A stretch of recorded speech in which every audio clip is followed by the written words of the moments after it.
जी part D start करते हैं। आज की आखिरी क्लास, ठीक है। 1 घंटा से कम ही लगेगा इंशाल्लाह। उसके बाद बस फिर कल आप लोगों ने तशरीफ़ लानी है, रीसेंट अटैम्प्ट की डिस्कशन करके फिर आपको फ्री कर दूंगा मैं, ठीक है। टाइम मैं आपको खुद ही कम्युनिकेट करूंगा, वो हम इस क्लास के बाद डिसाइड कर लेते हैं। तैयारी के हिसाब से को मैं अगर घंटा डेढ़ प्लस माइनस करूं तो 7 बजे ना भी हो सके तो वो हम प्लान कर लेते हैं, ठीक है। अच्छा जी, ये सारी टिक्कियाँ हो गई हैं। यहाँ पर ये भी हो गया है। हाँ, और ये सबसे एंड वाला पहले ही हो गया सेपरेट लेक्चर में। देखो ना, पार्ट बी सी मैंने बनाए थे और डी भी हो गया, लेकिन वो मैंने इसीलिए कुछ लिखा नहीं था कि अपने हिसाब से ही चलेंगे, ठीक है। अब वो फिर ऑनलाइन वालों के लिए अलग कर दें तो कर दें, वरना लिस्ट तो यही है, नंबरिंग तो यही चल रही है। अब सिर्फ और सिर्फ और सिर्फ और सिर्फ और सिर्फ ये रह गए। ये जाओ तुम, हाँ नहीं आता तो अभी अभी आ जाएगा इंशाल्लाह। पेज 10 पास पेपर 16 निकालें जी, IS 1037 का।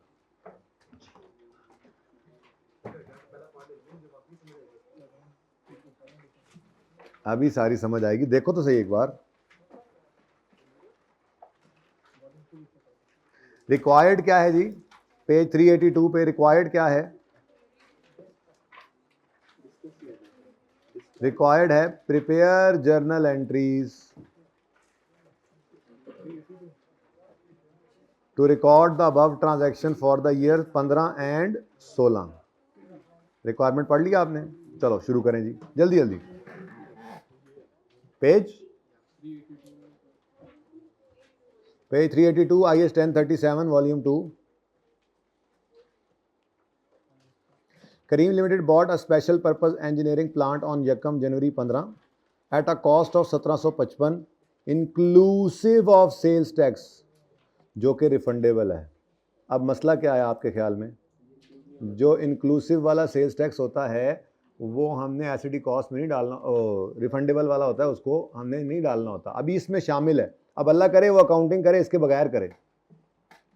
कॉस्ट तो उनको ये पड़ी है जिसके अंदर उन्होंने सेल, वो इनवॉइस के ऊपर जैसे नहीं लिखा होता इतनी कॉस्ट और इसके ऊपर ये सेल्स टैक्स, लेकिन वो रिफंडेबल टैक्स है तो उन्होंने इसके अंदर ही शामिल रखा हुआ है। KL is required to decommission the plant after 2 years, ठीक है। Decommissioning cost is estimated 300 million, applicable discount rate is 11। 2 साल के बाद डी कमीशनिंग करनी है। KL यूजेस कॉस्ट मॉडल, शुक्र है। Plant is being depreciated using straight line over it's useful life. अब इसका मतलब कॉस्ट तो है ही गिवन, उसने रिकॉर्ड किया या नहीं किया वो तो हमें कह रहा है एंट्रीज करो। अब हम तो सही वाली अकाउंटिंग करेंगे तो कॉस्ट 1755 नहीं होनी चाहिए। तो सबसे पहले तो मुझे बताओ कॉस्ट कितनी होनी चाहिए जिस पर एसेट रिकॉर्ड करें। बाकी सेल्स टैक्स है वो पेएबल है, उसको एसेट में तो डेबिट नहीं करेंगे, और रिफंडेबल है उसको हम अलग से एसेट रिकॉर्ड करेंगे, ठीक है। तो कॉस्ट निकालेंगे, हम कहेंगे जी 1755 जो है ये 117 पर पड़ा है, हमें 100 पे चाहिए, या माइनस कर दें इसमें से आप, बहरहाल ये ठीक है जी। कितना? 1500 से काम शुरू करना है। भाई आप अकेले क्या बैठोगे, इधर ही आ जाओ। अच्छा ये वैसे ही भाई वैसे ही चल रहा है काम। अच्छा यानी कि सवेरे जो क्लास थी वो हाइब्रिड भी थी और फिर वो काफिला बनता जाता है, हमारा लुटता गया। डेट, डिस्क्रिप्शन, प्लांट है, एसेट ही लिख लो, एसेट और प्रोविजन। आंदा जांदा बंदा ही तंग करता रहेगा। अच्छा जी, अब यकम जनवरी 2015 पर कॉस्ट सही वाली कितनी है? 1500। प्रोविजन क्रिएट करो 300, 1.11 रेज टू पावर -2 कितना आता है? 243 ही कर लो, प्लस 243 टोटल, ठीक है। अब जर्नल एंट्रीज कर लेते हैं जी हम। सबसे पहली जर्नल एंट्री होगी यकम जनवरी 2015 पे। अब देखना ज़रा ध्यान से, PPE डेबिट कितने से? 1743 से। उसके बाद कैश कितना क्रेडिट हुआ? आप कहोगे कि इसकी एंट्री क्या होनी है बेटा, इसकी एंट्री अलग कर देता हूं, चलो मैं कर देता हूं, फिलहाल इसको चलने दो, जो रूटीन वाला काम है। कैश कितना पे किया इनको? 1500 कैश पे किया बेटा, मैंने कहा ना वो एंट्री अलग कर लो ना मिक्स करो, ठीक है। और बाकी क्या है जी? Provision for decommissioning 243। साथ ही इस दिन एक और एंट्री करो, आपने जो टैक्स पे किया है 17%, अब वो निकालना पड़ेगा अलग से, ठीक है। वो क्या है, रीफंडेबल। तो इसकी एंट्री क्या करोगे इस दिन, रिसीवेबल सेल्स टैक्स रिफंडेबल या रिसीवेबल जो भी लिख लो, रिसीवेबल डेबिट, और ये कैश भी तो आपने पे किया हुआ, ये क्रेडिट है। कितना बनता है 255 डायरेक्ट लिख दूं या निकाल के बताऊं, निकाल के देखो। अच्छा, सारी सजाएं मुझे ही हैं। 1755 डिवाइड बाय 17 इंटू ऐसे कर लें, या 1755 और 1500 का फ़र्क निकाल लें, आपकी मर्ज़ी है, ठीक है जी। उसके बाद अब अगली एंट्रीज करते करते आप आ जाएंगे, हाँ डिवाइड बाय 117 ही है, और इंटू 17, और तो सीधे मेरे को करा लो। अच्छा जी, अब आपने क्या करना है, ईयर एंड के ऊपर आपने इंटरेस्ट निकालना है, डेप्रिसिएशन करनी है, फिर कैरिंग वैल्यू आ गई, फिर दूसरे साल की का इंटरेस्ट निकालना है, फिर डेप्रिसिएशन, मतलब डेप्रिसिएशन पहले और इंटरेस्ट बाद में। ये आपने 2 एंट्रीज कर लेनी है दोनों साल्स के एंड पर, यानी हर साल के एंड पे 2 एंट्रीज आपकी आ गई। और उसके बाद मैं आपको ले आया हूँ आज 31 दिसंबर, पहली बार ज़िंदगी में 2015, 16 और 17, पहली बार ऐसा हुआ कि उसने 2 साल का काम करवाया, यानी 2 साल बाद डीकमीशन करना है। तो उसने क्या कहा है, दोनों साल की एंट्रीज करनी है। बोलो, ये किस ज़माने में, हम 92 में लेक्चर में यहाँ से गुजरे थे, तो वही जगह है। अब प्रोविजन ग्रो करके बेशक घर जाके चेक कर लेना, ग्रो करके पूरा 300 हो जाएगी, और आपने मज़दूरों को ये पैसे पे कर देने हैं, ठीक है जी। इतनी सी डिस्कशन थी, मैंने कहा ये भी पहली बार हो रहा है, ऐसे कभी हुआ नहीं, तो ये भी आप देख लें तो बेहतर है। प्रोविजन जो है वो सेटल हो गई, नहीं समझ आई इसकी। 31 दिसंबर 15, हाँ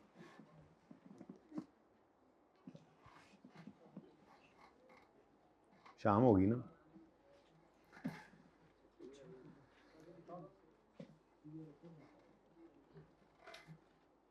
देख लें जी, नोट कर लें जी। उसके बाद हैंडआउट में आगे क्या लिखा हुआ है वो ओपन कर लेना, जब तक बच्चे नोट कर लें। पास पेपर 23 का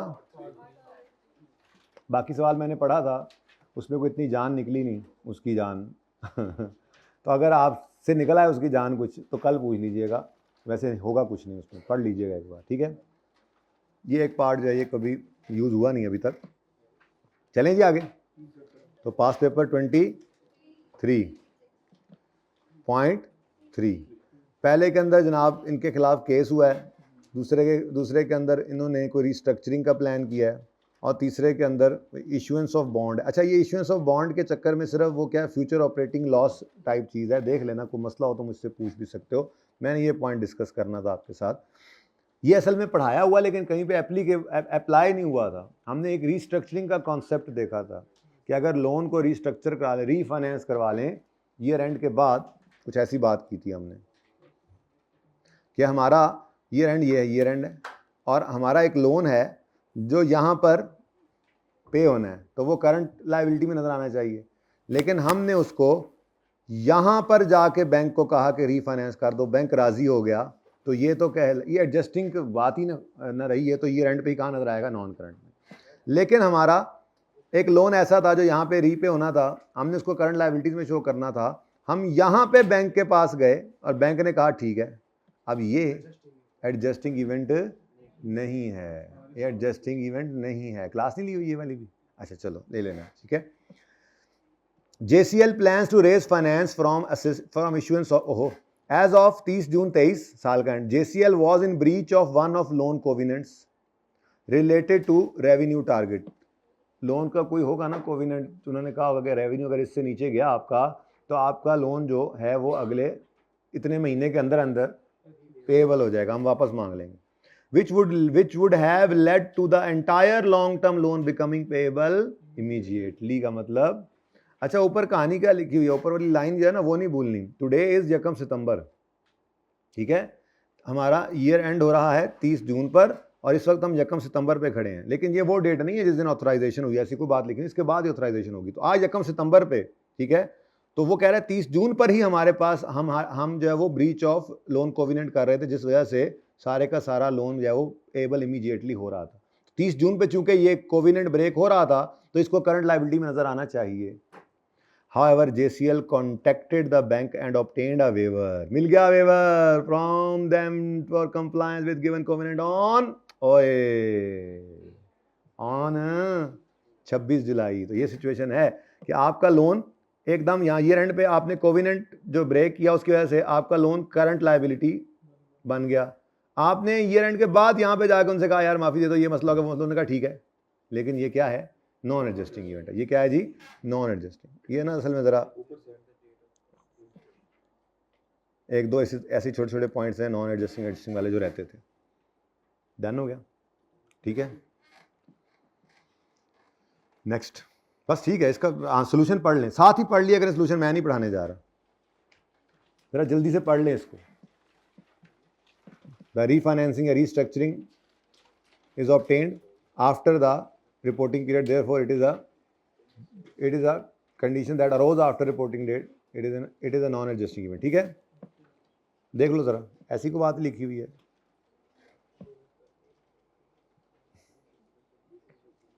चलें आगे, आगे नहीं पीछे चलें। पास पेपर पहले वो एमसी को बाद में करते हैं, पहले ये अब आए हुए इधर तो कर दें। 11 का 3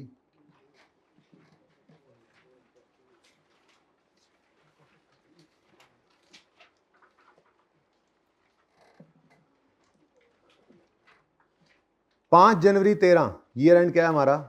31 दिसंबर 12। उसके 5 दिन बाद ही ओइंग टू लिक्विडिटी कंस्ट्रेंट्स, हालात की खराबी की वजह से, एंड पुअर रिकवरी पोजीशन, और पैसे ना मिलने की वजह से, directors introduce a policy under which all customers having outstanding balance of more than 12 months are allowed to settle their accounts by paying 80% of amount outstanding within 30 days। This policy resulted in recovery of, हाँ भाई, 5 जनवरी पर इन्होंने एक जो है वो offer लगाई है कि 80% लो, 80% ला दो, 20% तुम्हें माफ है। क्यों ये किया? क्योंकि लिक्विडिटी कंस्ट्रेंट्स इनको आ रहे थे और रिकवरी पुअर थी। इनको मसाइल आ रहे थे और रिकवरी नहीं हो रही थी। हाँ भाई, पहुंच गए। देखें जी, ये कोई रातों रात तो ऐसे 2-4 दिन में काम हो नहीं गया। 31 दिसंबर पे भी जाते तो ये प्रॉब्लम्स आ रही थी, पुअर रिकवरी तो पहले से चल रही थी, लिक्विडिटी कंस्ट्रेंट्स तो पहले से ही आ रहे थे। तो ये क्या है? ये एक एडजस्टिंग इवेंट है। ये एडजस्टिंग इवेंट क्यों है? ये तो हमने तो सिर्फ क्या किया, ऑफर किया कि यार जल्दी आके पैसे दे दो।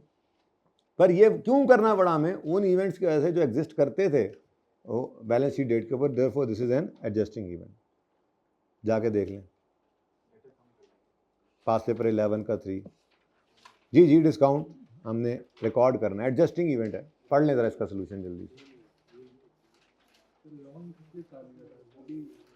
लोन का अगर मामला ये होता, ये देखो, लोन हमारा इधर खड़े होकर, ये ईयर एंड है ना हमारा, तो लोन यहाँ पे हमारा करंट लायबिलिटी में क्लासिफाई हो गया। अब यहाँ पे आप बैंक के पास जा रहे हैं, यहाँ पे, तो ये जो जाना है जिस पर रीस्ट्रक्चरिंग होनी है, ये बाद में, इसलिए ये चला भी जाए नॉन करंट में तो इसको नहीं लेना। और अगर ये लोन जो चला आ रहा था ये इधर क्या बन रहा है, लेकिन आप यहीं पर इस ईयर एंड से पहले यहाँ कहीं पे उनसे बात करके इसको करवा लेते तो वो तो मसला ही कोई नहीं था। ठीक है ना? अच्छा जी, यही सोल्यूशन पढ़ लिया। चलें अगला कौन सा है जी? 12 का पहला। एक जैसे ही मिलते जुलते, not applicable। On 15 January 12, one of WL's competitor announced launching of an upgraded version of DVD. WL inventories include a large stock of existing version of DVD player which are valued at 15।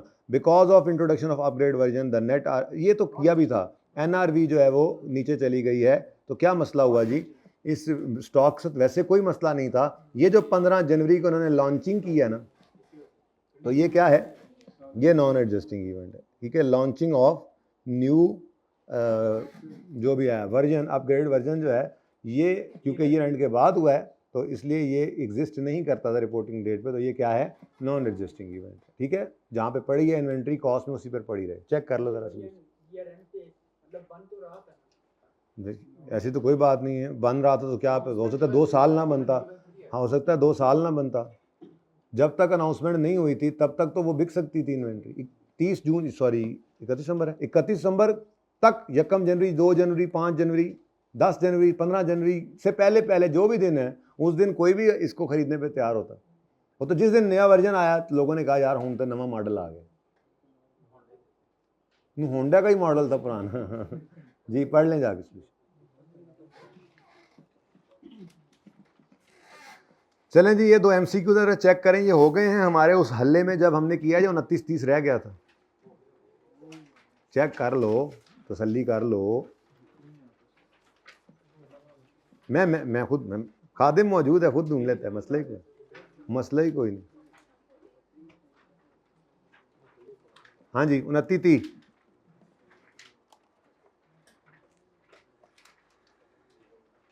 मुझे लगता रह गए होने हैं, क्योंकि ये अलग से मैंने नोट किए हुए थे ना, ये देखा, क्योंकि ये अलग नोट किए थे तो इधर आई नहीं दिमाग में।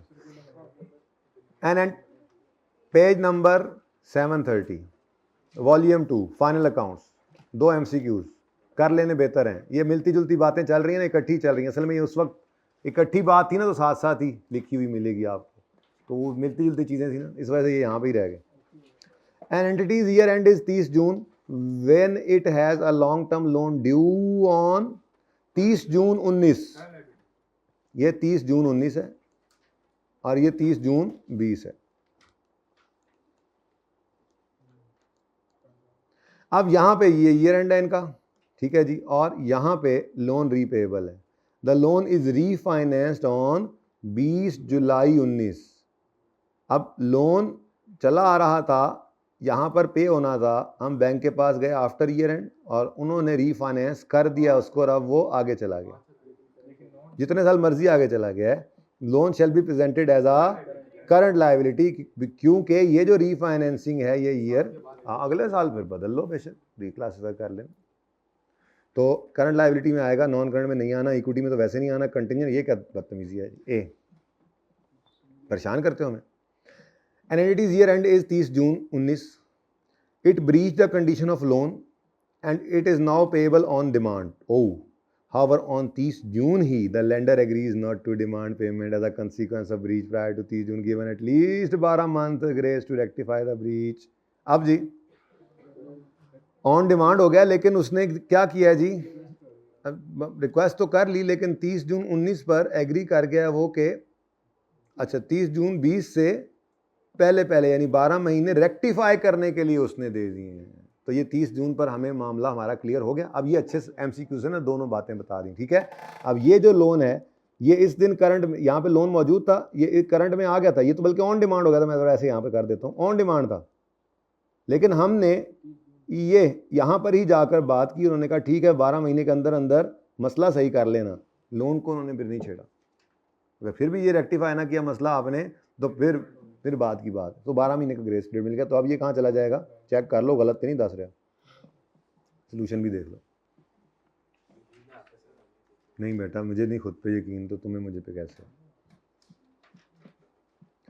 अच्छा जी, ये 4th एंड 5th स्केड्यूल जो है ये आपका आइडेंटिफाई हो गया, प्रॉपरली आइडेंटिफाई करना है। 4th एंड 5th स्केड्यूल मैंने ये तो इस तरह से लिखा था, मैंने कहा जब यहाँ पे आएंगे तो फिर 4th 5th स्केड्यूल पढ़ाऊंगा भी सही, फिर वो सारा कुछ और MCQ, लेकिन वो फिर बात होती गई और फिर MCQ भी होते गए, मैं कहा चलो होने दो।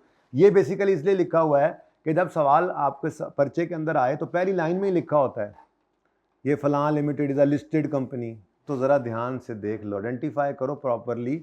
अगर लिस्टेड होगी तो फिर 4th स्केड्यूल का डिस्क्लोजर, अगर अनलिस्टेड उसके अलावा कोई भी होगी तो फिर 5th स्केड्यूल। तो ज़रा प्रॉपरली आइडेंटिफाई करना है पेपर में 4th और 5th स्केड्यूल में से कौन सा लगना है, ठीक है।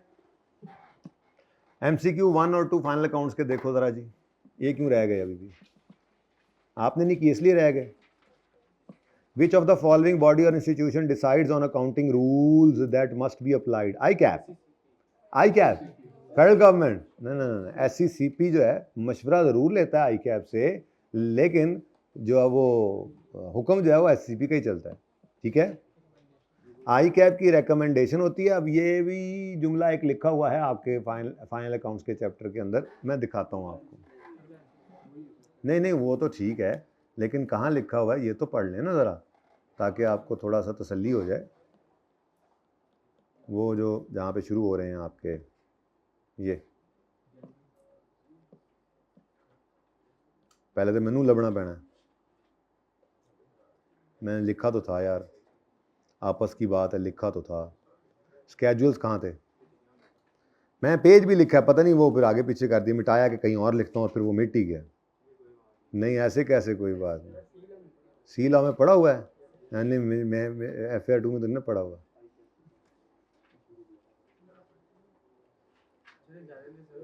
एक मिनट लगेगा यार।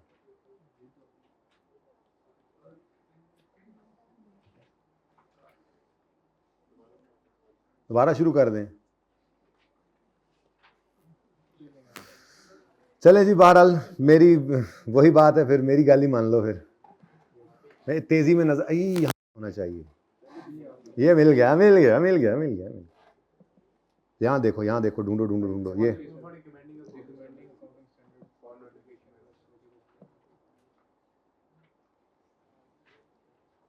मुझे वो लाइन निकाल कर दो। Company must prepare financial statements in accordance with approved by applicable notified, ठीक है जी, और इन अकॉर्डेंस विद रूल्स, ठीक है। और ICAP रेगुलेट करता है, सिर्फ इस बॉडी की रिस्पॉन्सिबिलिटी क्या है, सिर्फ रिकमेंडेशंस देना। तो ये दोनों अहम लाइंस हैं जो आपने पढ़नी थी। मैं कहता था मैंने कहीं लिखी है, तसल्ली हो जाती है ज़रा। ये पेज नंबर मैं बता देता हूँ, ये आपका पेज नंबर 605 है। जितना पढ़ाया जा रहा है बस उतना ही पढ़ना है, बाकी होता है इंपॉर्टेंट तो मैं बता देता हूँ। मैं कहता था मैंने कहीं देखा है, मैंने लिखा भी था, पता नहीं इसमें नहीं लिखा हुआ हैंड आउट में, कुछ गड़बड़ है या फिर कहीं ऊपर नीचे लिखा गया है, कहीं फाइनल अकाउंट्स और पड़ा होगा। मेरे ख्याल में वो कॉपी पेस्ट करते हुए निकल गया। चलें बहरहाल अल्हम्दुलिल्लाह MCQ पे आए। MCQ की बरकत से याद आ गया। अच्छा जी, नेक्स्ट MCQ इज, अब तो पढ़ा गया है। Which of the following body is responsible for recommending accounting standards? उन्हें लिखना ही बंद करता है। आ गया जी, institute of chartered accountants of Pakistan, ठीक है जी।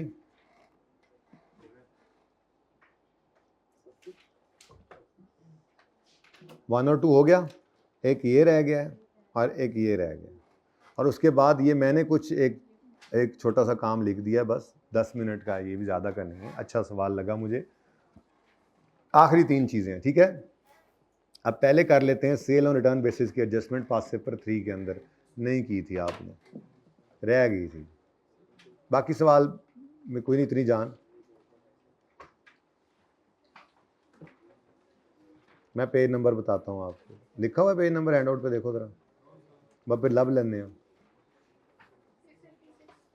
पेज नंबर 656,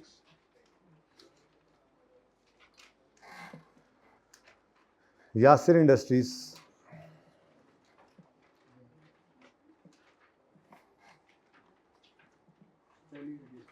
जी मुझे पता है जी, बिल्कुल, ये टिक तो करने दो। अब सिर्फ ये रह गया है, ये भी सिर्फ शो ही करना है, शो मारनी है थोड़ी सी। अच्छा जी, sales include an amount of, इससे पहले जरा इधर देखो, मेरी बात सुनो। वी सोल्ड गुड्स ऑन 29 दिसंबर, चलो जनवरी, जून कर लो, नज़दीक गुजरा है ना, दिसंबर तो भी आया नहीं। ऑन 29 जून, और अब तुम छोड़ के जा रहे हो, जाओ जाओ जाओ। विद राइट टू, कौन ऑर्डर वाला आखिरी 5-7 मिनट ले लेना लेक्चर, ठीक है, 10 मिनट का होगा मैक्सिमम, ठीक है। विद राइट टू रिटर्न, ये समझ आ रही क्या लिखा हुआ है? मुझे नहीं समझ आ रही, आपको कैसे समझ आ रही है? जैसे पर्चे के अंदर आखिरी सफ़े पे नहीं आपके लिखा होता, इस वक्त मेरे ऐसे लिखा जा रहा है, with right to return by 29 July, 1 महीने का टाइम दिया है। ईयर एंड इज 30 जून, ठीक है जी। अब सेलिंग प्राइस भी है, सेल प्राइस, सेल है, सेल की सेल प्राइस जो है, जो वैल्यू है वो है 600 रुपये, और कॉस्ट है इसकी 500 रुपये, जायज़ सा मुनाफा रखा हुआ, ठीक है। अब मुझे बताओ, आप क्या जर्नल एंट्री करोगे जब ये चीज़ें आप भेजोगे? मेरे ख्याल में तो नो जर्नल एंट्री, मतलब अपनी ही, मतलब इन फाइनल अकाउंट्स के अंदर क्या एंट्री करनी है, ठीक है। इन्वेंट्री विद कस्टमर कर लो, आप इन्वेंट्री रहनी है, आपकी इन्वेंट्री है कहीं और पड़ी है, यानी ये इन्वेंट्री आपकी बैलेंस शीट में ही दिखनी चाहिए। तो वो इन्वेंट्री इन प्रेमिसेस क्रेडिट करके इन्वेंट्री विद कस्टमर डेबिट कर भी तो आपकी ही इन्वेंट्री है, आपकी इसलिए इन्वेंट्री है, कोई एंट्री नहीं, सेल बुक नहीं करनी, ठीक है। तो कोई बात नहीं है, आप कोई एंट्री ना करो, फाइनल अकाउंट्स के पॉइंट ऑफ व्यू से बता रहा हूँ। बाकी वहाँ पे तो सिखाया हुआ है आपको, हुई है ये एंट्री, यार हिसाब तो रखना होता है ना, पर वो जर्नल एंट्री नहीं करते हम। वो एक तरह से ना हमने कोई रफ रजिस्टर रखा होता है, इसके अंदर हम यूँ लिखते हैं कि जी इतनी जूतियाँ पिशावरी चप्पल जो है वो आपने बाटा पे रखवाएं, इतने हाशपा पीस पे रखवाएं, इतने फलां जगह पे रखवाएं, वो लिखा होता है। आप वो हिसाब तो ज़रूर आपका रखना होता है, लेकिन जनरल एंट्री क्या करनी होती है, जनरल एंट्री नहीं करते नॉर्मली, ठीक है। तो दूसरी चीज़, show stock in your balance sheet, चाहे उसका नाम आप वो रख दो स्टॉक विद कस्टमर, ठीक है। कितना, 500।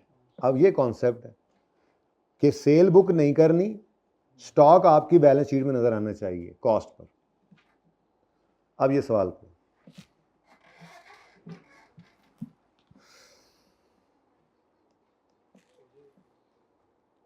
पढ़ो जरा, एडजस्टमेंट 1 पढ़ो जरा।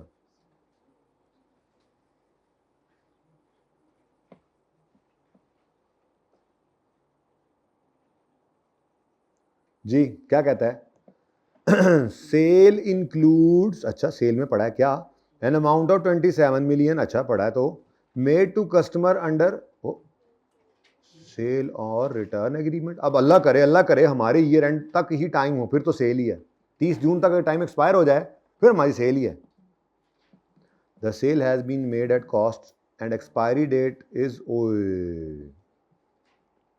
अब सेल इंक्लूड का लफ्ज क्या बता रहा है, भाईजान ने सेल रिकॉर्ड कर दी है, तो आपने क्या करना है, आपने रेक्टिफाइंग एंट्री करनी है। जनरल एंट्री क्या करोगे, सेल डेबिट करके डेटर क्रेडिट करोगे। भाई उसने सेल बुक की हुई है, आपने रिवर्स करनी है, ठीक है, 27 से, ठीक है। और दूसरी चीज़, आपने स्टॉक के अंदर बैलेंस शीट में अपने स्टॉक के अंदर स्टॉक शो करना है, कितना, 27 नहीं, ये 20% कॉस्ट प्लस 20% है, तो ये डिवाइड बाय 120 इंटू 100 जी। अब ये स्टॉक आपकी गिवन फिगर है, ये साथ ही पड़ी है, ये होते चला सी जी, ये इसमें ऐड करके बैलेंस शीट में शो करना है आपने। और डेटर को आपने बैलेंस शीट बनाते हुए जो ऊपर नज़र आ रहा है डेटर, आपको नज़र आ रहा होगा, मुझे नहीं नज़र आ रहा, आपको नज़र आ रहा होगा, मुझे नहीं नज़र आ रहा, नज़र नहीं आ रहा, नज़र नहीं आ रहा, नज़र एंड पे बड़ा है, मैं तो देखता आ रहा, हद हो गई यार। इसमें से आपने 27 माइनस करना है और सेल्स की फिगर भी सही करनी है आपने। ये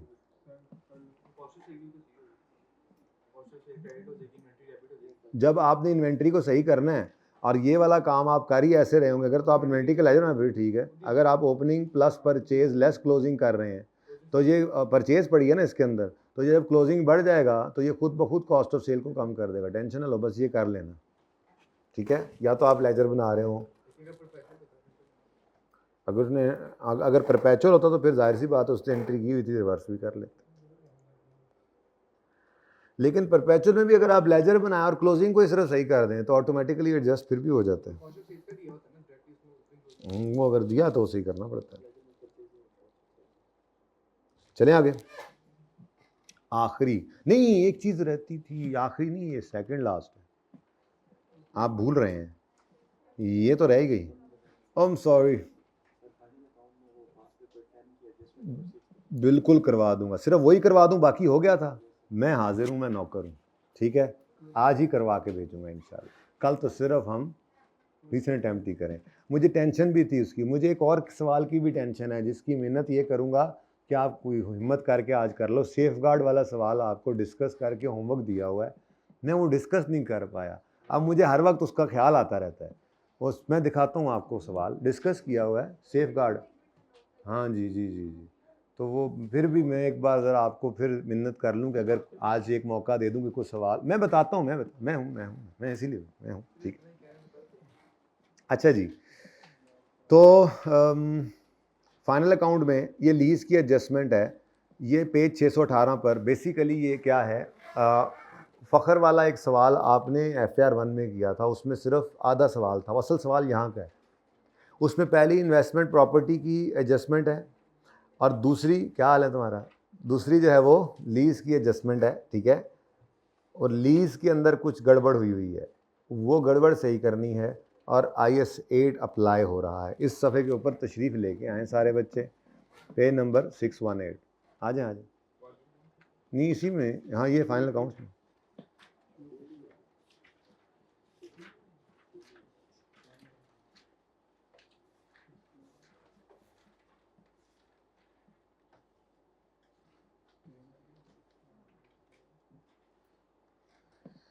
फ़खर लिमिटेड, आपको सवाल बिल्कुल जाना पहचाना लगेगा, बच्चे ये करके आते हैं FAR 1 के अंदर। सवाल ये वही है, यहाँ तक का सवाल वही है, और ये एडजस्टमेंट जो है ये FAR 2 की है, क्योंकि उस वक्त आपने लीज पढ़ा नहीं होता तो ये वहाँ पर गायब करके सवाल करवाया जाता है, ठीक है। मैंने सिर्फ इसी की ही डिस्कशन करनी है, बाकी सोल्यूशन हुआ पड़ा है, मसला कोई नहीं होना। प्रिपेयर करें FL की statement of changes in equity including comparative for the year 31 दिसंबर 19। इसका मतलब 19 और 18 दोनों ही आपने करने हैं। अब हुआ क्या है पहले ये देख लेते हैं, उसके बाद फिर डिसीजन लेंगे ना।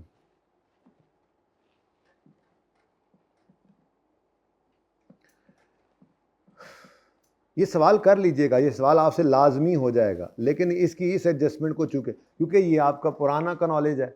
क्या है जी, इन्वेस्टमेंट प्रॉपर्टी है, उसको कॉस्ट मॉडल पे रखा हुआ था, फेयर वैल्यू मॉडल पे ले आए। अब ये चेंज इन पॉलिसी होता है, तो जब से ये आई हुई थी तब से चेंज करके लाना पड़ेगा। सारी एंट्रीज तफसील से इधर हुई पड़ी हैं, बल्कि ये कॉपी पेस्ट है, ऐसे ही मैंने अपनी उस किताब के अंदर भी रखा हुआ है, कोई चेंज नहीं है इसके अंदर। बहरहाल आप इसको सुकून से कर लेंगे, कोई मसला होना नहीं है, ठीक है। लेकिन ये एडजस्टमेंट चूँकि वहाँ पर नहीं की हुई थी, तो ये बहरहाल FAR 2 केस को ज़रा देखें। It was identified that annual payment in respect of machine acquired on lease have been recorded as, ये तो गलती है। आपको पता है कि लीज के बारे में तो अच्छी खासी आपकी एक्सरसाइज होती है, right of use debit lease liability credit करते हैं आप। उसके बाद फिर ये कौन सा सवाल है, एंटर्ड वो लीज एग्रीमेंट और नॉन कैंसिलेबल पीरियड 7 साल है 1 जनवरी पे, और instalment to be paid annually दिसंबर पे, ठीक है। अब आप फिर एंट्री करते हैं, ये रेंट पर जाकर एंट्री करते हैं, कैश आप पे करते हैं, lease liability debit, lease liability debit, interest expense debit और कैश क्रेडिट। अच्छा, अब ये कब की बात है, 18 में ये मामला हुआ था, और हम कहाँ खड़े हैं, मारे ना गए, तो 18 में एक गलती हुई है। हमने 18 के अंदर 18 से ही एंट्रीज करते हुए आना था, 19 के अंदर तो सिर्फ एक ही एंट्री होगी, lease liability debit, interest expense debit, cash credit. अब ये सारी वर्किंग हुई पड़ी है, वो मैं दिखा देता हूँ, लेकिन ये सब क्या है, ये ओरिजिनल होना चाहिए। लेकिन मोहतरम हज़रत अकाउंटेंट साहब ने क्या क्या किया है, उसने जनाब लीज के जो एनुअल पेमेंट है उसको, अरे जालिम ये क्या किया तूने भाई, क्या कर दिया तूने, रेंट एक्सपेंस। अच्छा, इस जैसी एडजस्टमेंट हमने की हुई है, हमने क्लिफ्टन वाला सवाल था मेरे ख्याल में जो फाइनल अकाउंट का किया, लेकिन बहरहाल शेयर्स एंड इक्विटी के अंदर पिछले साल से सही करके लाना, ये ज़रा भूला हुआ है आपको IS 8, क्योंकि आप लोग पढ़ते नहीं है ना आजकल इधर, ठीक है। रेंट डेबिट कैश क्रेडिट कर दिया उसने पूरे 25 से, हालांकि ये 25 इधर आना चाहिए था, पता नहीं फिर लीज लायबिलिटी कुछ, इंटरेस्ट एक्सपेंस कुछ होना था। अब इसका तरीका आपको क्या बताया हुआ है, ओरिजिनल को कर लो और रॉन्ग को उल्टा दो, या आप चाहो तो आप रेक्टिफाइंग एंट्री भी कर सकते हो।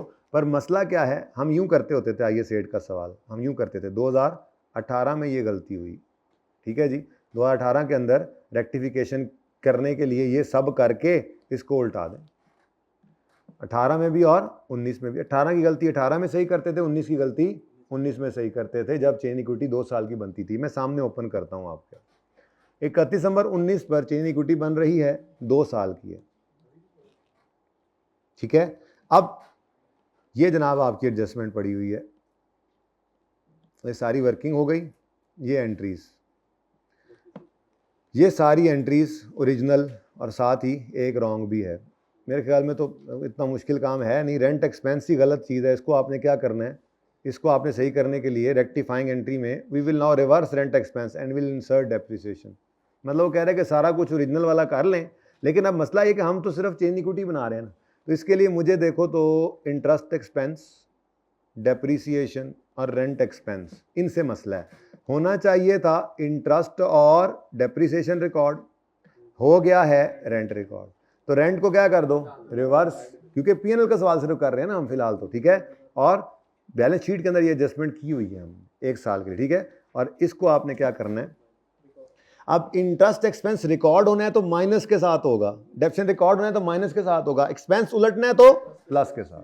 लेकिन ये 1 साल नहीं 2 साल है, ये 18 था ये 19 था, सेम वही काम इधर भी होना है, ठीक है जी। इनको क्या करना है आपने माइनस और इसको क्या करना है प्लस। अभी देख लेते हैं सोल्यूशन में जाके, ठीक है। अब कितनी फिगर्स क्या हैं जी, फिगर्स क्या हैं, 25 तो सेम हो गया, ठीक है। 16.3 भी सेम हो गया, इसी में मसला है ना इंटरेस्ट में, 13 और 12। तो 2018 का इंटरेस्ट उल्टाओ, ये प्लस इंटरेस्ट उल्टाना है तो माइनस कर दें, क्योंकि एक्सपेंस नहीं सॉरी इंटरेस्ट रिकॉर्ड करना है तो एक्सपेंस बढ़ेगा तो प्रॉफिट कम होगा, तो माइनस। मैंने क्या लिखा है उधर, वैसे सही लिखा है ना, एक्सपेंस रिकॉर्ड करेंगे तो प्रॉफिट कम होगा ना, प्रॉफिट पे डायरेक्ट इम्पैक्ट ले रहे हैं। और ये क्या आ गया, इंटरेस्ट रिकॉर्ड हुआ है। अब डेप्रीसिएशन रिकॉर्ड करनी है, ये डेप्रीसिएशन भी रिकॉर्ड हो गई। उल्टाना क्या था, ये उलट गया रेंट एक्सपेंस, ठीक है। इससे पीछे क्या आ रहा है, ये वो IAS 40 वाला मसला है, वो डेप्रीसिएशन वगैरह शायद उल्टाएंगे और fair value gain loss record हो रहा था कुछ इस तरह से। लेकिन मजे की बात यह है कि अगर 18 से पीछे भी कोई मसला जा रहा है तो वो ओपनिंग में एडजस्ट हुआ करता था IAS 8 के अंदर, और जो दूसरी एडजस्टमेंट है ना इन्वेस्टमेंट प्रॉपर्टी वाली, वो 3-4 साल पुरानी है, तो उसके असरात ओपनिंग पे भी पड़ रहे हैं। ओपनिंग 2 दफ़ा आ रहा है और ये रीस्टेट हो गया ओपनिंग भी, और ये वाला रीस्टेट हो गया। रीस्टेट का मतलब जो बैलेंस शीट उनके पास पहुंच चुकी थी यूजर्स के पास, उसमें ये फिगर्स और थी, हमने रीस्टेट करके चेंज कर दी।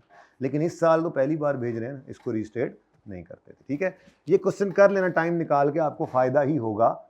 एक तो आपका IAS 8 रिवाइज हो जाएगा, दूसरा आपको ये एडजस्टमेंट तो आती थी, बस ये FAR 1 में आपने की नहीं होती क्योंकि आपने लीज पढ़ी नहीं हुई। तो लीज में होना चाहिए इंटरेस्ट और डेप्रीसिएशन रिकॉर्ड, लेकिन गलती से आपने रेंटल रिकॉर्ड किया हुआ है, तो बस उसको उल्टा दें, प्रॉफिट पे असर लेना था, ठीक है, कर लेंगे। ये बेटा जिस ज़माने के अंदर FAR 2 में IAS 8 होता था, ये उस ज़माने में आया था। IAS 8 पहले FAR 2 में होता था और मज़े का होता था, इसमें जो है IAS 12 भी मिक्स होता था। तो आप जो भी एडजस्टमेंट करते थे उसमें करंट टैक्स डेफर्ड टैक्स की भी एडजस्टमेंट होती थी। मज़ा आता था इस टॉपिक के करने का। जब से FAR 1 में गया इसका मज़ा ही नहीं रहा, आधा भी नहीं रह गया। मज़ा यहाँ पे आता था जैसे ही एक्सपेंस बढ़ा, एक्सपेंस कम हुआ, साथ ही प्रॉफिट पे असर देखकर, प्रॉफिट का असर चूँकि टैक्स भी होता है तो वो भी देखते थे, तो मज़े के सवाल होते थे, ठीक है। तो बहरहाल आपको मसला ये है ना कि आपने यहाँ पर उसने आपको ना, आप लेट हो गए हैं, आपको माफ़ी दे दी उसने, यहाँ पर कहीं पे टैक्स रेट बताया नहीं हुआ था तो आपकी जान छूट गई, ठीक है ना। अगर टैक्स रेट होता तो फिर गड़बड़ होती, ठीक है। वैसे मेरा दिल करता है ये वापस यहीं पे आए, क्योंकि ज़्यादा मज़ा आता है इसका IAS 8 का यहाँ पढ़ने का। उधर तो ऐसे ही उन्होंने रख दिया, बस मशवरा ना दे दूँ क्यों मैं, तुमने उधर भी पढ़ा इधर भी ना पढ़ लो, तुम तो पढ़ के जा रहे हो, अब तुम्हें इससे क्या है। भाई लोगों को तो आसानी होगी, टॉपिक पढ़ा हुआ आगे आ जाएगा, पढ़ के आएंगे फिर पढ़ लेंगे, बस थोड़े एडिशन के साथ सवाल भी आ जाएगा। कैसा फ़ायदा हो जाएगा, 2-2 बार एक चीज़ पढ़ेंगे। अच्छा जी, अब रह क्या गया, नहीं वो एक आखिरी, बस एक आपके ताबूतों में आखिरी कील, बाकी एक ताबूत में कील भाई ने कहा ठोक दें, वो भी ठोक देते हैं अभी थोड़ी देर में, ठीक है। एडजस्टमेंट वो मज़े की है वैसे। अच्छा 3:30 से पहले ही हो जाएगा फ्री इंशाल्लाह मामला।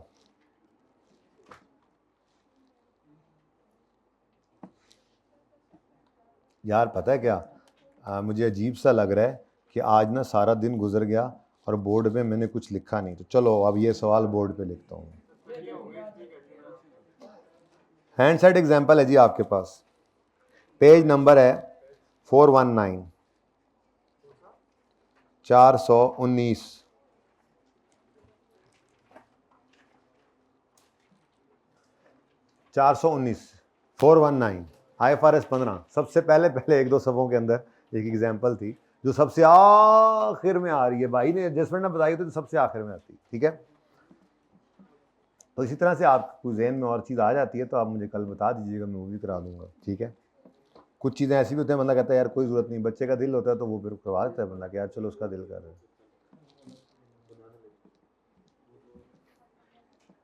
On Yakam January 14, Umar enters into a 12-month pay monthly contract for a mobile phone. The contract is with Mobilink and terms of the plan are: Umar receives a free handset on Yakam January 14. Umar pays a monthly fees of 200 which includes unlimited free limit. Free handset लेगा और monthly fees देगा जिसके अंदर उसको free minutes मिलेंगे unlimited. Umar को bill भेजा जाता है लास्ट डे ऑफ मंथ और वो पे करता है उस बिल को अगले महीने की 5 तारीख तक।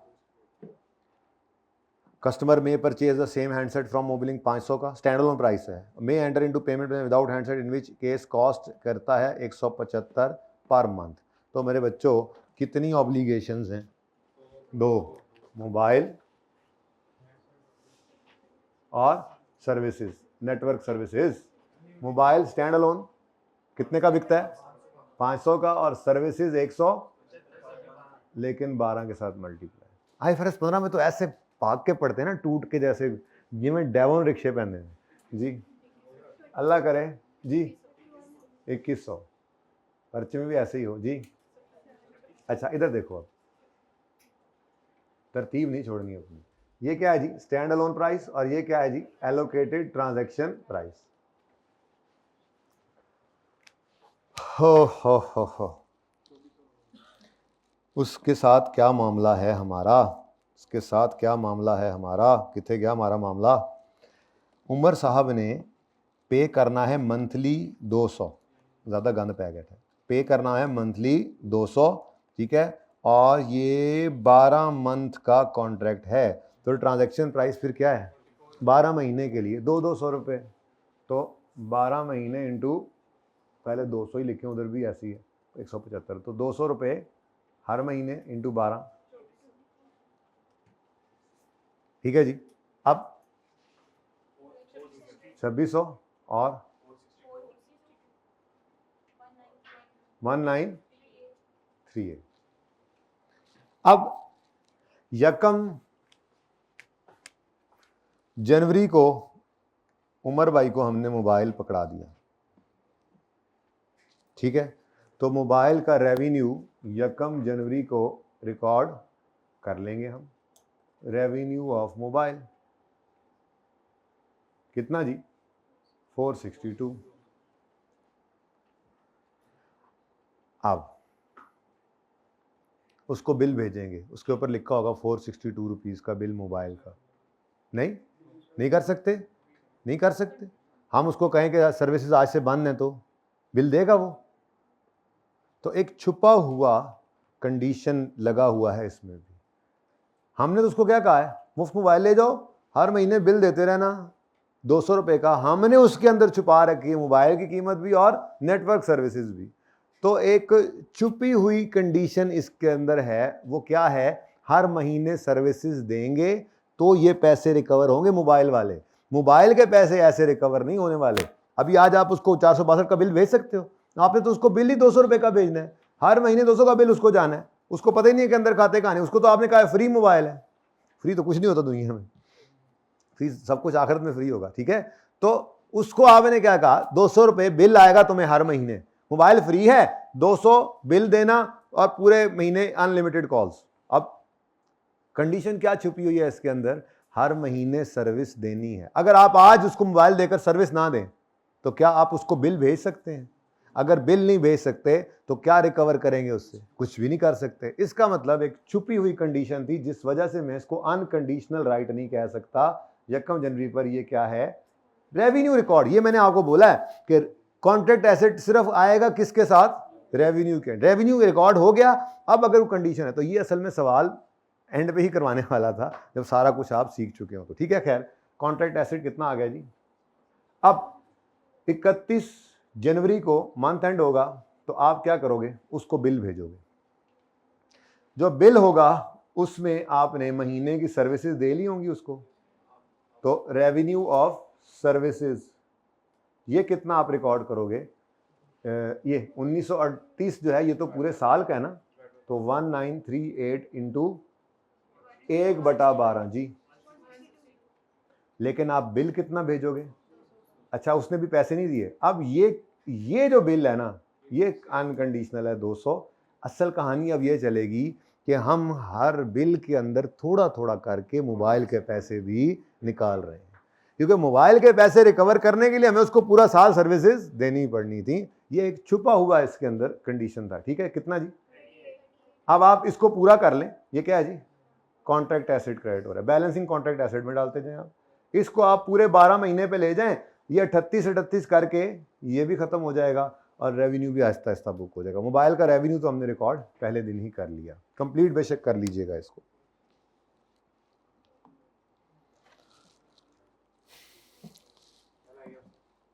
भाई की फरमाइश रहेगी बस, बाकी तो सब होगा।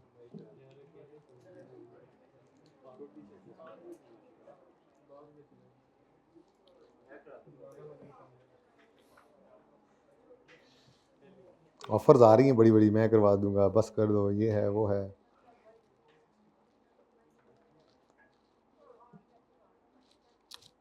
तीन 15 हो गए।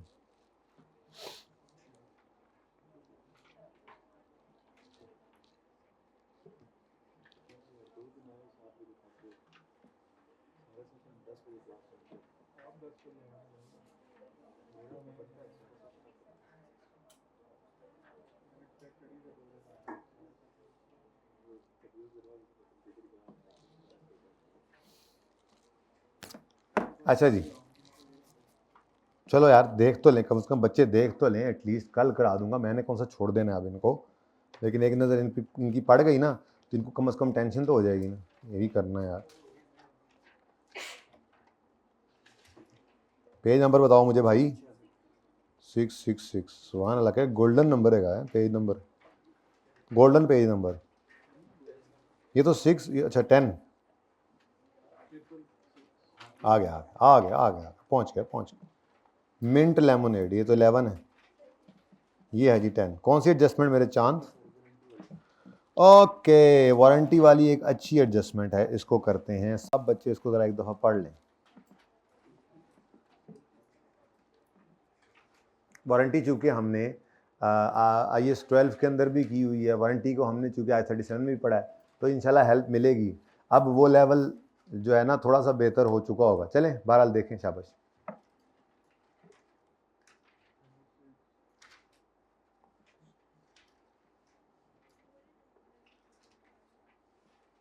HL सेल्स शुरू करूं? पढ़ लिए?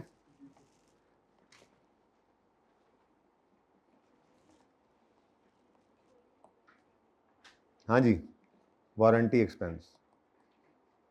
HL sells goods with 1 year warranty and is estimated that warranty expenses are 3% of annual sales.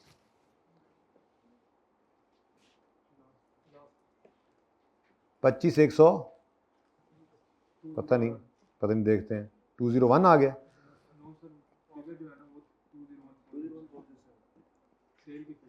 Cell की फिगर, अच्छा सॉरी 201, ठीक है। ब्रॉड डाउन भी कुछ हो सकता है, हो कैरी डाउन भी हो सकता है, कुछ हो एक्सपेंस भी कुछ होता है और कैश भी होता है। यही हमने लेजर सीखा हुआ, देखा हुआ, ठीक है। अब वो कहता है 3% ऑफ एनुअल सेल्स जो है 201 आपने बोला, इसका 3% कितना बनता है? ये 6 रुपये जो है ये आपकी वारंटी की प्रोविजन बननी चाहिए। मैंने पता नहीं अभी इधर क्यों लिखा है, आगे पढ़ें।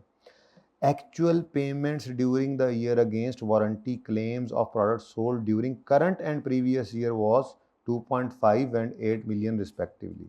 अब कैश जो है वो 2.5, ये प्रीवियस ईयर वाला है, यूं कर लो प्रीवियस ईयर वाला, और अच्छा चलो सॉरी, चलो खैर है जो भी है देख लो, और 8 मिलियन करंट। जी टोटल कितना बनता है? ठीक है, these payments have been debited to, अच्छा ये तो गलती है ना, फिलहाल इसको तो देख लें ज़रा कि काम क्या चल रहा है। अब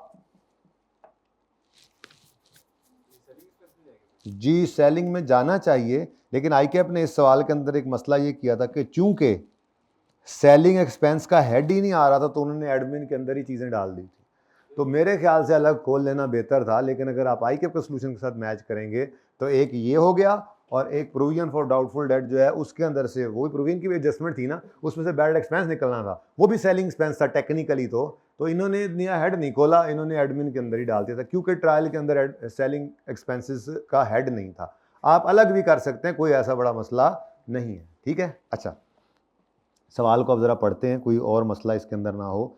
CWIP है, मैं उसी तरफ जा रहा हूँ। CWIP cost of sale, admin expenses, सारी नज़र मारनी पड़ेगी ना जी। File finalising, no depreciation has been charge, machine has been, ये सारी तो ये बड़ी वैसे अच्छी एडजस्टमेंट थी इसकी, ये पहली तीनों इसके अंदर उसने अखीर कर दी थी। एक तो एक्सचेंज की एडजस्टमेंट थी, फिर गलत क्लोजिंग जो नज़र आ रहा था बैलेंस, वो ना ओपनिंग था ना क्लोजिंग था, हाइब्रिड ही बन गया था। खैर चलें छोड़ें। HL maintains provision for doubtful debt, इतने % है, ये भी अच्छी एडजस्टमेंट थी। लॉन्ग टर्म लोन है, ठीक है, सारी अच्छी एडजस्टमेंट थी, इसीलिए सवाल कहा था कि कर लो। अच्छा जी, अब ये 6 का एक्सपेंस है, वो कहता है these payments have been debited to, these payments have been debited to, ये क्या बनता है जी 2201 का 3%? 6 आता है।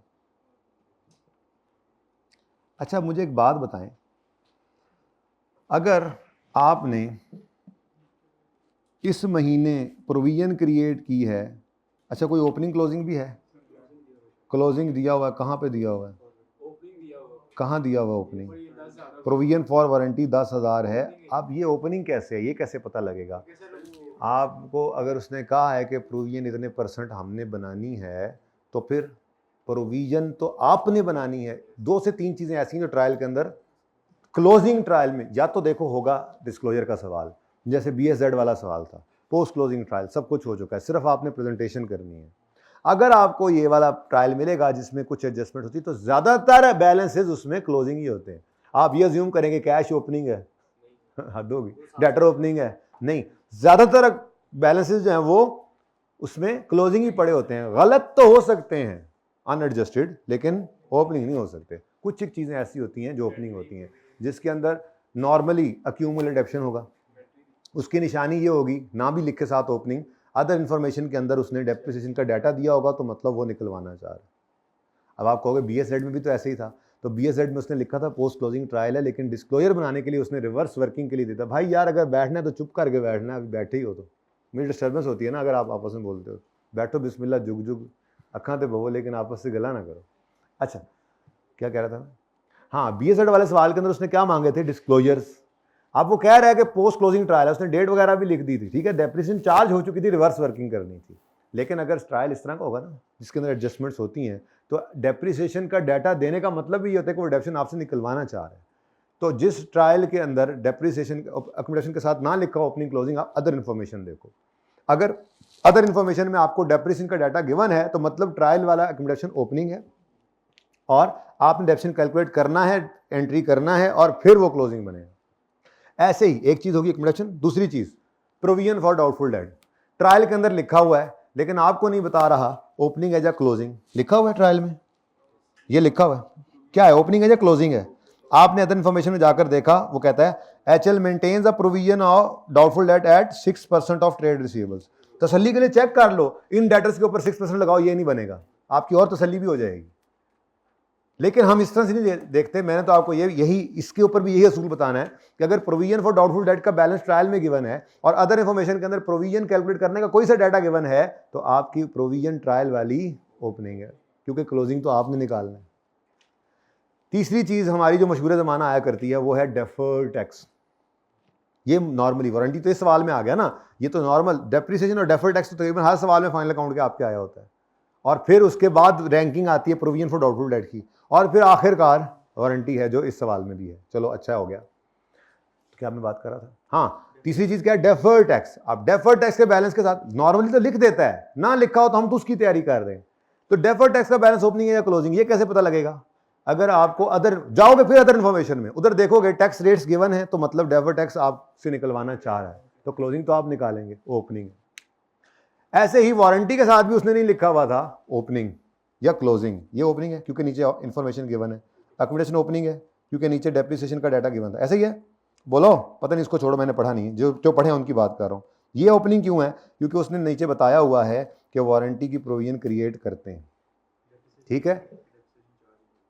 वो लिखा होगा, मैंने इसलिए तो कहा, मैंने पढ़ा ही नहीं है, ठीक है। वो मैंने पॉइंट पढ़ूंगा तो देखो डेफिनेशन रेट्स वगैरह गिवन है, तो मतलब चार्ज नहीं हुई, वो ना भी कहे कोई ऐसी बात, तब भी मैं उसको ओपनिंग ले लूंगा और कैलकुलेट कर दूंगा, लेकिन मैंने वो पॉइंट्स पढ़े नहीं, इसलिए मैं उस तरफ नहीं जा रहा, मैं इधर आ गया, ठीक है। अब ओपनिंग है, क्लोजिंग है या ओपनिंग है, डिसाइड हुआ कि ये क्या है, ये नहीं सॉरी, ये 10,000 क्या है, ओपनिंग 10,000 क्या है।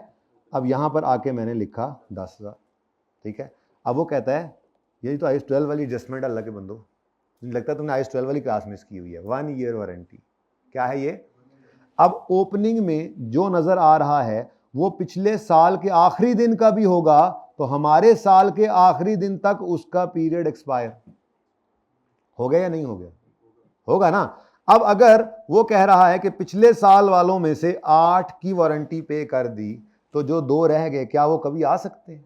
जब वो नहीं आ सकते तो हमने ये काम सीखा था IAS 12 के अंदर के इस 6 या तो इधर ले आओ 2 और 6 इधर ही रहने दो, या बेहतर तरीका क्या है, इसको यहां से ही नेट कर दो और यहां पे क्या शो कर दो 4,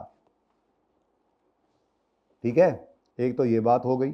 अच्छा, अगली बात, ये बैलेंसिंग निकल आया कितना, 14 में से 3 पॉइंट। अब ये तो चलो मैंने आपको कह दिया कि ये होना चाहिए था, अब उसने क्या चांद चढ़ाया है वो भी देख लें, ठीक है। तो ओरिजिनल एंट्रीज बताओ पहले जी, ओरिजिनल एंट्री होना क्या चाहिए, ये इसने छेड़ा, मैंने नहीं छेड़ा, मैं शायद कल छेड़ता इसको, खैर। Expense debit, provision credit, expense debit, provision credit, 3 point कितना 4। उसके बाद कैश कितना पे हुआ, total provision debit cash credit कितने से 10.5, ये होना चाहिए। ओपनिंग क्लोजिंग की तो एंट्री होती नहीं, ये होना चाहिए। कंक्लूडेड, ये होना चाहिए। अगली बात उन्हें की कीता और दसो थे, these payments are debited to, यानी कि उसने बेसिकली ये कैश जो पे किया उसको एक्सपेंस जो भी है वो एक ही पड़ा हुआ, अब क्या करूं, ठीक है। अब ये उसने कर दिया। अब कोई ये कहे कि उसने एक्सपेंस बुक किया होगा और प्रोविजन बुक की होगी, खामोश है, ये कर लें, नहीं ऐसी बात नहीं है। उसकी अंडरस्टैंडिंग ही बेचारे की इतनी की थी कि जो 10.5 है क्या है, वारंटी की पेमेंट्स है बस, एक्सपेंस डेबिट प्रोविजन क्रेडिट, ये उसने लिखा हुआ है, payments were debited to admin expense. तो करेक्शन कर लो मेरे चांद, आपको मसला है, आप तो कर ही लोगे आप जी। तो इस एंट्री को करो, एक्सपेंस डेबिट प्रोविजन क्रेडिट 4 से, और यहां पर क्या हुआ है जी, प्रोविजन जो डेबिट होना था वो तो हुआ नहीं, पता नहीं क्या कर गया, वो एक्सपेंस को डेबिट कर गया, ये गलत डेबिट कर गया, इसको क्या कर दो।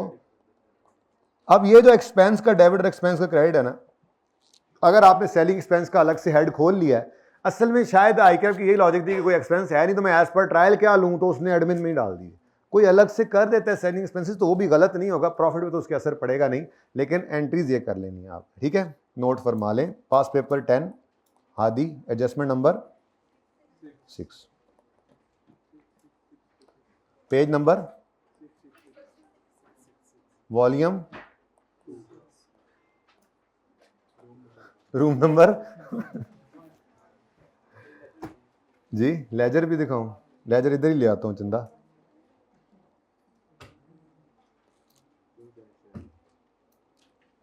कितनी अच्छी एडजस्टमेंट आपने आज इसकी बरकत से, वैसे सारा सेशन इसने हमें कोई फ़ायदा नहीं दिया, लेकिन चलो जाते जाते कुछ, चलो दुआ दे देना इसको, जाते जाते सही वजह थोड़ा सा फ़ायदा देगा आप लोगों को।